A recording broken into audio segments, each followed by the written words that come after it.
जय श्री गणेश महाराज की जय हो। आशा करती हूँ दोस्तों कि आप सभी बहुत अच्छे होंगे। आइए शुरू करते हैं गणेश जी की कथा। कहानी सुनने से पहले यह बोलना चाहिए, सोना किसी चौकी मोतियों सा हार, गणेश जी का भगवान में जीव सा आधार। यह 5 बार बोलना चाहिए। उसके बाद कहानी सुननी चाहिए। आइए गणेश जी की कहानी सुनते हैं। एक गांव में अंधी बुढ़िया माई रहती थी। अपने बहू बेटा के साथ रहती थी। उसका बेटा दिहाड़ी मजदूरी करता था।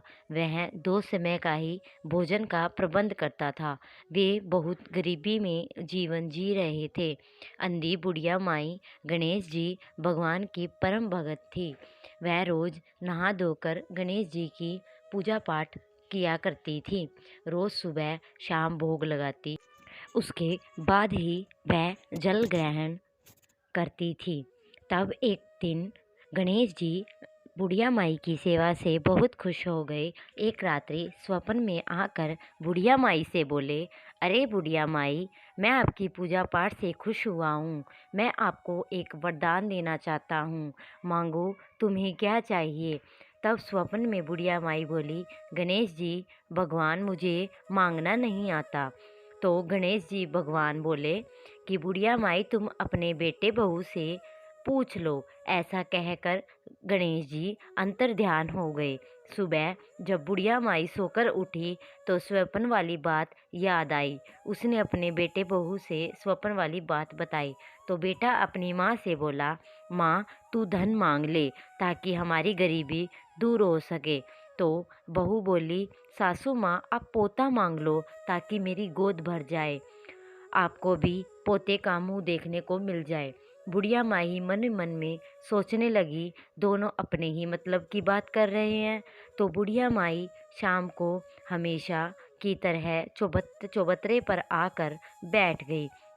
उस समय वह बहुत उदास बैठी थी। उसकी पड़ोसन आई और पूछने लगी, अरे बहन, उदास क्यों बैठी हो। तो बुढ़िया माई ने स्वप्न वाली बात अपनी पड़ोसन को बताई। तो पड़ोसन बोली, बहन मेरी मान तो तू अपनी आंखें मांग ले ताकि बाकी की जिंदगी आराम से कट जाए। तेरे बहू बेटे खुद के मतलब की ही चीज मांग रहे हैं। ऐसा कहकर पड़ोसन चली गई। पड़ोसन के जाने के बाद बुढ़िया माई भीतर आकर बैठ गई और मन ही मन सोचने लगी, ऐसी क्या चीज मांगूं जिससे बहू बेटा भी राजी हो जाए और मुझे भी आंखें मिल जाए। बहुत कुछ सोचने के बाद रात्रि में बुढ़िया माई सो गई।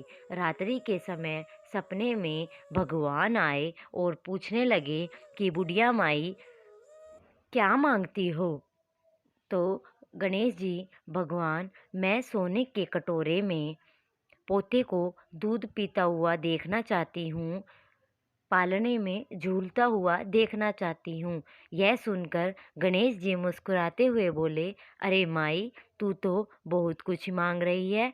तुम तो कहती थी कि तुम्हें मांगना ही नहीं आता, लेकिन तुम्हें एक ही वरदान में अपने बेटे बहू के लिए और खुद के लिए, तुम सब के लिए तुमने कुछ ना कुछ मांग लिया है। बुढ़िया माई, मैंने तुम्हें सब दिया। ये कहकर गणेश जी तथास्तु बोले। तो गणेश जी अंतर्ध्यान हो गए। सुबह जब माई उठी तो उसकी आंखों की ज्योति आ गई। घर में अन्न धन के भंडार भर गए और उसके दोनों कमरों की जगह, टूटा फूटा घर की जगह लोखंडी मकान खड़ा था। 3 महीने के बाद गर्भ ठहर गया। 9वें महीने में उसे पुत्र हो गया। तब बुढ़िया माई अपने पोतों को सोने के झूले में झूलते हुए, सोने के कटोरे में दूध पीते हुए देखती है। ऐसा करके गणेश जी की कथा पूरी होती है। बोलिए जय श्री गणेश महाराज की। भक्तों, गणेश महाराज जी बहुत ही विद्वानिक प्रभु थे। आशा करती हूँ कि आप सभी को ये वीडियो बहुत पसंद आई होगी। तो लाइक करें, सब्सक्राइब करें और कमेंट करें और अधिक से अधिक सुंदर सुंदर कहानियाँ सुनने के लिए मुझे सब्सक्राइब करें।